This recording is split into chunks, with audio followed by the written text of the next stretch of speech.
Welcome to Bravo 22 Live program and our YouTube channel, made possible by those great people at the Royal British Legion and the Drive Project. Big shout outs to everyone that's joined us today. I'm Tip Cullen. It's been a while since I've been here, but I do love it. I'm a Bravo 22 member, an actor, and former Royal Marines Commando. Bravo 22 gave me my first opportunity in theatre about 5 years ago when I performed in Boots at the Door at the Theatre Royal in Plymouth. So Bravo 22 Live, we've been doing this since the 1st of April, and I was lucky enough to be there. Since then, we've got artists from, and practitioners from across the whole spectrum of theatre and art that have given us their insights, shared their insights with us right there in your own home. So I encourage you now to subscribe to our YouTube channel. I'll get that one right. And also pass on to your family and our wider community, and let's get it out there, right? The more people do. Also on Facebook, if you get the post that comes in on Facebook, if you look at it and give it right, that's good. Like it and share it. Again, bringing in more of our community and getting more people involved as such. Reminders for today, if at any time you've got any quizzes or any comments about, how wonderful I am, and maybe not, just put them in the chat box and we'll try and answer them and get back to you as soon as possible. Throughout this month now, Bravo 22 Live program it's got a packed program as such. This workshop we're doing today is based on the performance series, and there'll be lots more of that throughout the rest of the month. I'm delighted today that we're digging deeper into Shakespeare. What we're going to do now, we're going to look into his writing and get more of an understanding of what it's about, and also how dynamic it can be. Who better to do this than our own Shakespeare guru, the multi-talented and most wonderful theatre director, Kate Beales. Welcome, Kate. Hey, hello, Tip. Great to be here. It's so lovely to be back again and talking about Shakespeare. When Tip and I first started planning this session, we went through pretty much the complete works, going, oh yeah, let's do this and let's do that, and this play would be great, and we should look at that speech.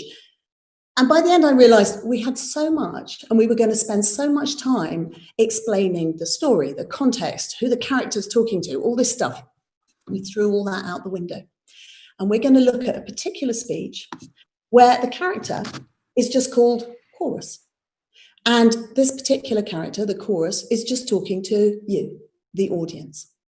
So we don't have to worry about much to do with the backstory, because there isn't really one for the Chorus, or who they are, or anything like that. All that's worth saying is that the Chorus that we're going to be working on is the character who opens Henry V. Henry V by Shakespeare is basically the story of King Henry winning the Battle of Agincourt. And it starts with a bit of an apology. I'm going to ask Tip to read it and to just read the whole speech through and have a listen. It doesn't matter whether you get it or understand it or not. So don't sit there thinking, oh, I have never heard this before. I really need to think about what's going on. Don't worry about that. Just have a listen to the words. And if anything sticks with you, maybe type it into the chat. If something sticks with you because you like the sound of it, great. If something sticks with you because actually you have no clue what it means and it kind of hung you up thinking, wait, what's going on? That's fine too. Just anything that's stuck in your mind by the time we get to the end of the speech. So I'm going to hand over to Tip just to do a first reading of the chorus, the opening from Henry V by Shakespeare. Oh, for a muse of fire that would ascend the brightest heaven of invention, a kingdom for a stage, princes to act, and monarchs to behold the swelling scene. Then would the warlike Harry, like himself, assume the port of Mars, and at his heels, leashed in like hounds, should famine, sword, and fire crouch for employment. But pardon, and gentles all, the flat unraised spirits that have dared on this unworthy scaffold to bring forth so great an object. Can this cockpit hold the vasty fields of France? Or may we cram within this wooden O the very casks that did affright the air of Agincourt? Oh, pardon, since a crooked figure may attest in little place a million, and let us, ciphers to this great account, on your imaginary forces work. Suppose within the girdle of these walls are now confined two mighty monarchies, whose high upreared and abutting fronts the perilous narrow ocean parts asunder. Piece out our imperfections with your thoughts, into 1,000 parts divide on man, and make imaginary puissance. Think when we talk of horses, that you see them printing their proud hooves, aye, the receiving earth. For 'tis your thoughts that now must deck our kings. Carry them here and there, jumping o'er times, turning the accomplishment of many years into an hourglass, for which supply, admit me chorus to this history, who prologue like your humble patience pray, gently to hear, kindly to judge our play. Lovely. Thank you, Tip. That's a really lovely reading. And I'm going to ask Tip first, but feel free, anyone else who's got anything they'd like to comment on. What stuck with you, Tip? It doesn't matter how much you got it or understood it, but what stuck in your mind from what you just read? Well, for me, it was imagination. It's always hitting on imagination. It's energy. So even from the words, you can sort of feel it's energizing. You want to get amongst it. And horses, because the horses and hooves, I picked them out and I thought, yeah, I like horses, hooves, and like being a commando is battle. Yeah, there's going to be a battle. You know, horses, hooves, and then you can hear the clink of swords and armor and things and that sort of thing. That's what I imagine. Beautiful. Thank you very much. And can I just check, has anyone else commented? Anything stuck for anybody else before we move on? All I've got is a good morning from Alice Palmer. Come on, people, let's get amongst it. Give us some more. Sometimes there's a bit of a lag, I know, but that's fine. We'll work with what you've got, what's stuck for you. So this is what happens when we listen to Shakespeare. A whole load of words wash over us, and some of them stick and some of them don't. And if we get too worried about what they mean, then sometimes we don't hear the next good bit that's coming up. So what matters, first of all, is that you, Tip, know exactly what everything means. So the first step now is to go, okay, you read it really well, but let's just check that you actually know what you're saying. Because if you don't know what you're saying, the audience doesn't stand a chance. So maybe we could go back to the beginning and you could just read a couple of lines for us, but interpret them in your own words so that I'm 100% clear that you and I both know what we're talking about. Yeah, for me, the opening gambit, and I think it's quite famous words, is, oh, for a muse of fire that would ascend the brightest heaven of invention. Basically, the chorus and whatever the character, the person playing this, is going for, oh, for a muse. That muse is a spark. It's a spark of imagination.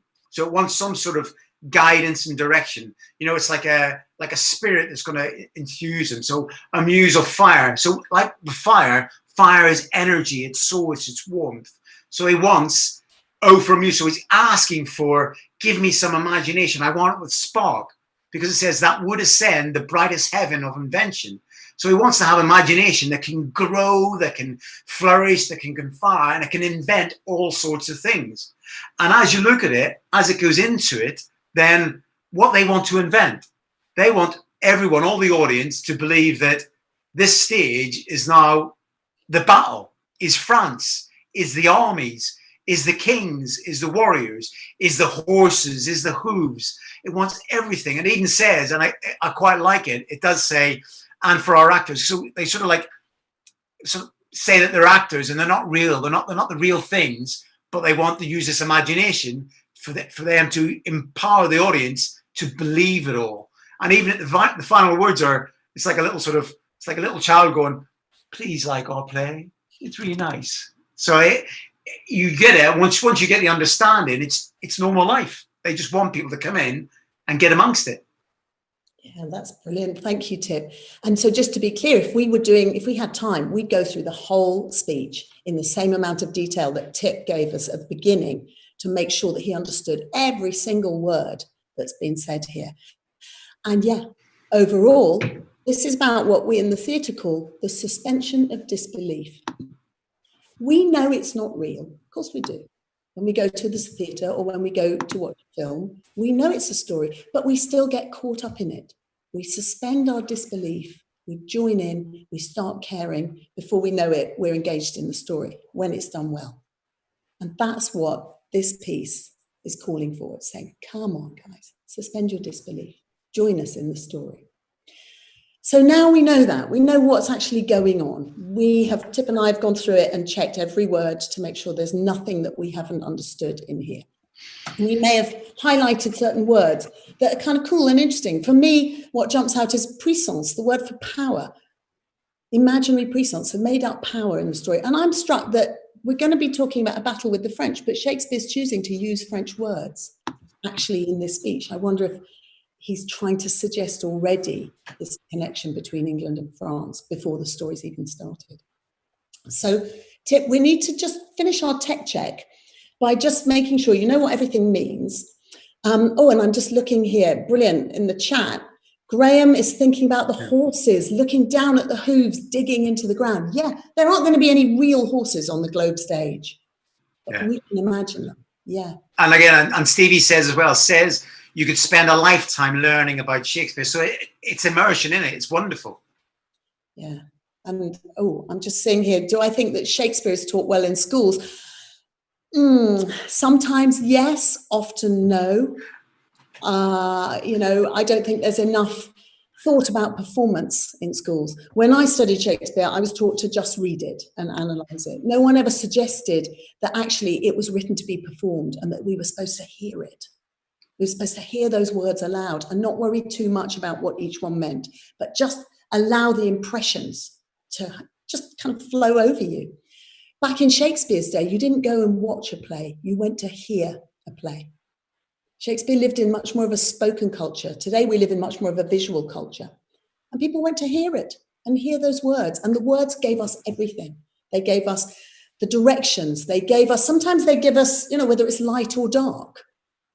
They tell us everything we need to know. So we need to just allow all of that.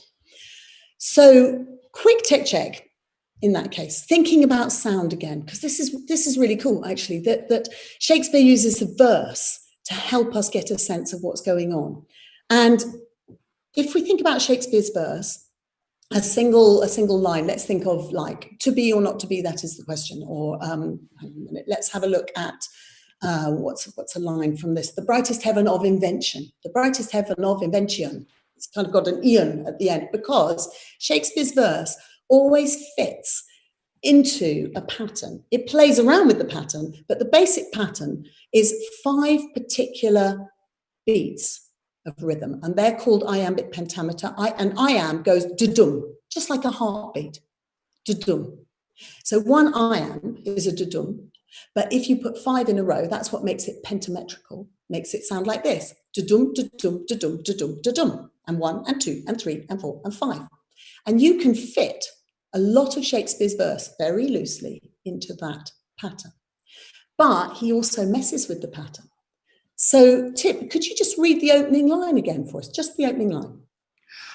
Oh, for a muse of fire that would ascend the brightest heaven of invention. Okay, so if we count, oh, for a muse of fire that would ascend, it actually fits. Da-dum, da-dum, da-dum, da-dum, da-dum. Oh, for a muse of fire that would ascend. Except no one's going to say, oh, for a muse of fire, because that's not where the rhythm goes. Tip, just do that first phrase again. As iambic, so it'll be, oh, for a muse of fire that would ascend. Yeah, brilliant. Except you're saying, oh, you're hitting the O. You're not hitting the for, which would be dum, the for, you hit dum-dum. That's brilliant. Because, of course, the chorus is the absolute first thing the audience is going to see in this story. He walks on stage and he doesn't do a kind of, he's like, oh. Oh. He shouts at us. Yeah. He hits an unusual bit of rhythm for us. And that tells us something about how Tip, the actor, needs to walk on the stage and get the attention of the audience. The lights don't go down in a Shakespearean play back in the day, obviously, because there weren't any to go down.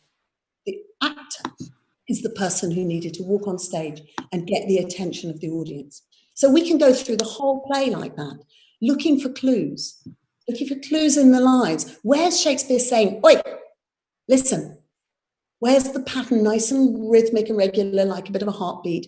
Where does it speed up or slow down? Where does it jump?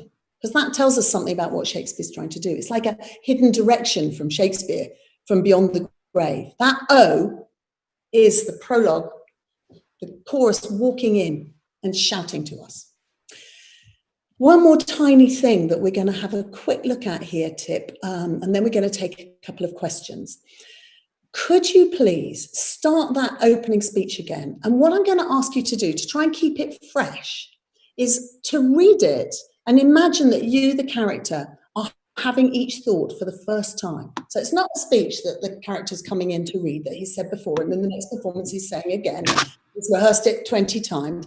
For each audience, it needs to sound like Tip, the chorus, is talking to us for the first time ever and having these thoughts in relation to us, and it's all new. So what I'd like to see, Tip, is you making some choices about the thoughts you're having. I would like you to, every time you think it's a new thought, just move very technically, look in a different place. So we see from thought to thought when you reckon you're having a new idea. Now, this is just a couple of lines. Let's go up to Monarchs to Behold the Swelling Scene. Let's just see how many thoughts you reckon you're having in those 4 lines. Oh, for a muse of fire that would ascend the brightest heaven of invention, a kingdom for a stage, princes to act, and monarchs to behold the swelling scene. Nice. Yes, beautiful. And already it's giving us a sense of how you're thinking about what you're saying and picturing it for yourself. So you're helping us to picture it. And again, we could go the whole way through the play thinking like that. I really like that you started with, I need a muse, I need inspiration. And then it was a new thought. Oh, not just any old muse, a muse of fire. Ascend the price. Yeah. Doesn't just have to be like a muse of poetry for this one. We want a muse made of fire to make this play really work. So Tip, I'm just going to stop for a second to see if there are any questions. There are a couple here. How much time on average does a Shakespeare play take to rehearse? To get a good standard to perform in a theatre, and that's from Stevie. So how much time to rehearse to make sure it's good? Oh gosh, that's such a great question. It's always, sadly, dependent on budget. The scale of the show that you're doing, whether there's a big set involved, all that kind of thing. When I started out working in theatre, I was an assistant director to the director who ran both the English Shakespeare Company and the German National Theatre. And my first job was assisting him on a show. And it probably had a cast of, I don't know, maybe 40. And it had projections and it had a revolving stage. And it took us 2 weeks to do the read-through alone, and 2 weeks at the end to do the technical. And in the middle, I think we had 6 weeks to actually rehearse all the scenes with all the actors, because they had an enormous budget, so they could do that. I've also rehearsed Shakespeare plays in 2 weeks, because we're on a bare stage, we don't have loads of tech stuff to deal with. It's purely about the lines, it's a small cast, everyone's there all the time, every day, and we could get tons done in a tiny amount of time. So it really depends a lot on what you're trying to fit in the time and how much you can afford. I would love to have 4 to 6 weeks personally. And again, it's everything, finances, but that sort of working together as a company in that tight sort of formation and really digging deep in Shakespeare must have been so enjoyable though. Yeah, it's great. It's lovely to have time and to play, to experiment, to say, for example, the exercises you did, we can do that through the whole play. Yeah. So what that leads to is just fantastic choice making. When we don't have time, we have to make decisions really quickly and just go with it. When we have time, we can go, oh, let's try it like this, let's try it like that. And I'd love to demonstrate a couple of the different ways that choices get made, just with this speech alone. And the first demo I'd love to give is a little clip. It's actually not from the play, it's from a film called Anonymous, but in the film is a production of the play. And Mark Rylance, who I think might be my favourite male Shakespeare actor, who I just think is an incredible actor, is playing the chorus on stage. And he is really playing with this idea of relating to the audience, that this is a conversation with the audience. And he's asking the audience to use their imagination and have fun doing so. So have a look at this clip, see what you think. Let's play the clip. Think, when we talk of horses,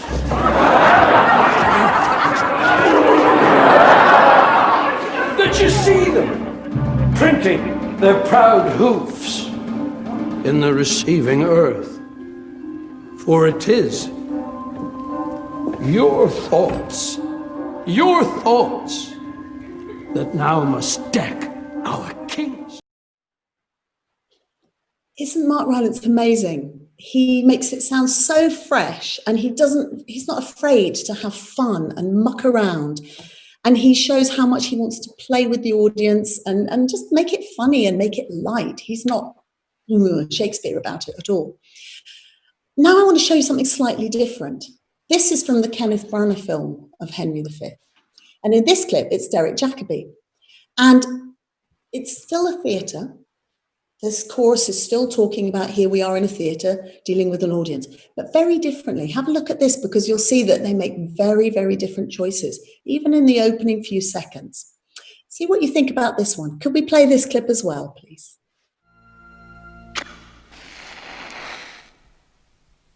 Oh, for a muse of fire that would ascend the brightest heaven of invention.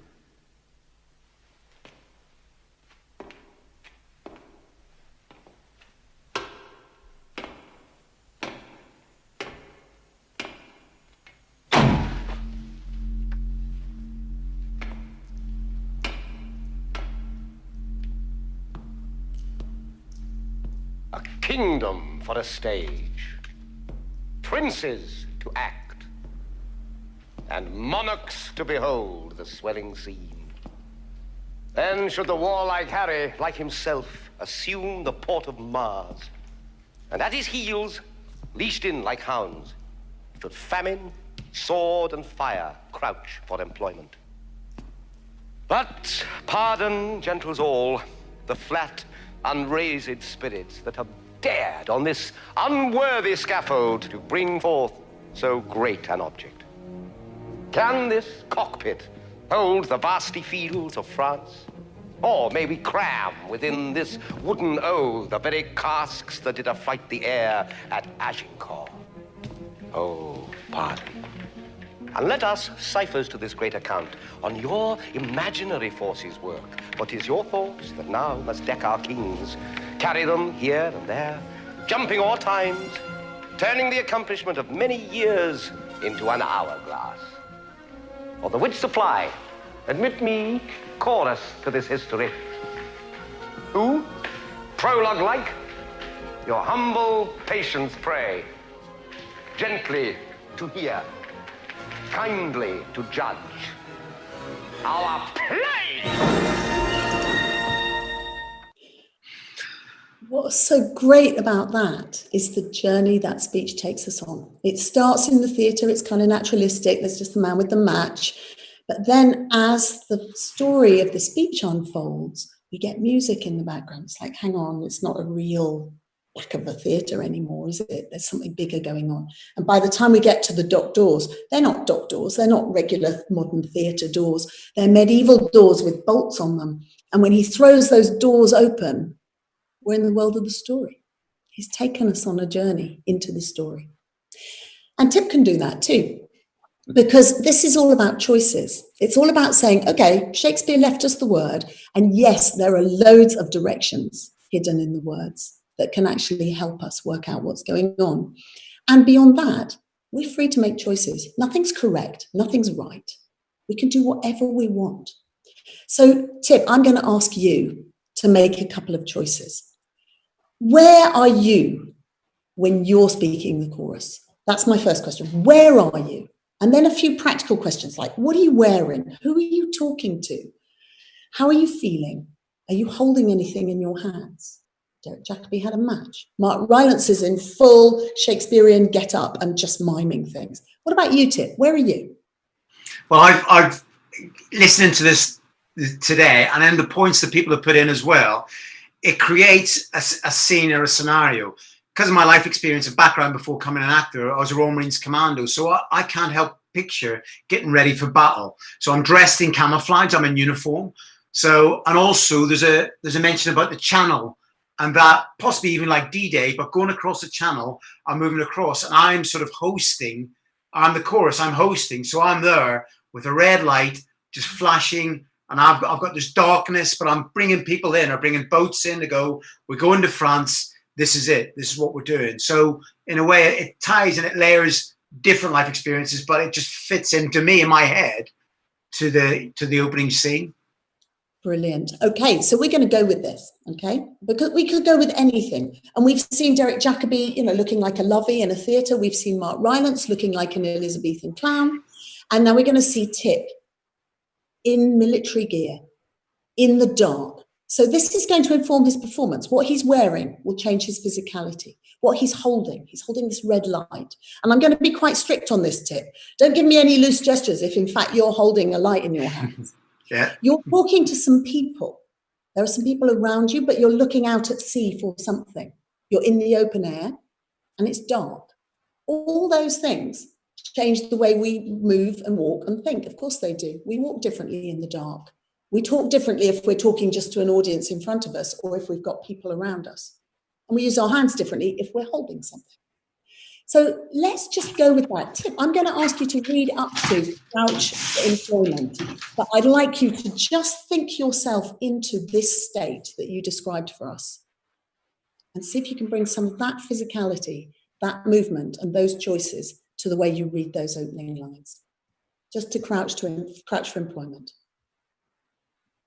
Oh, for a muse of fire that could ascend the brightest heaven of invention, a kingdom for a stage, princes to act, and monarchs to behold a swelling scene.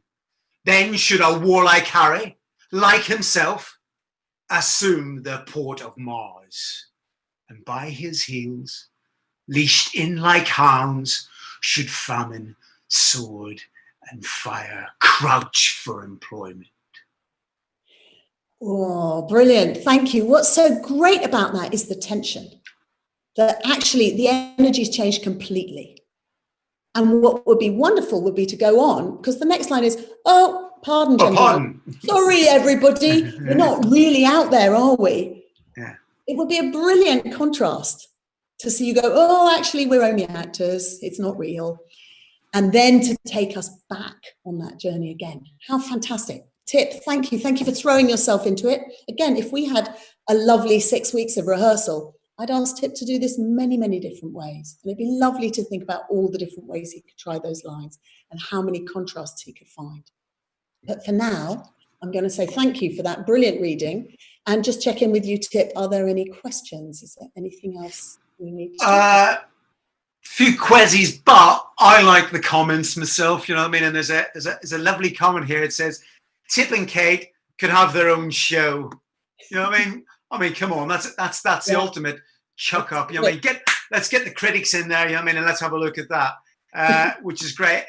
Ian Rudge, a good friend of mine, says, it seems you need to invest an awful lot of yourself in Shakespeare and be prepared to immerse yourself in a play.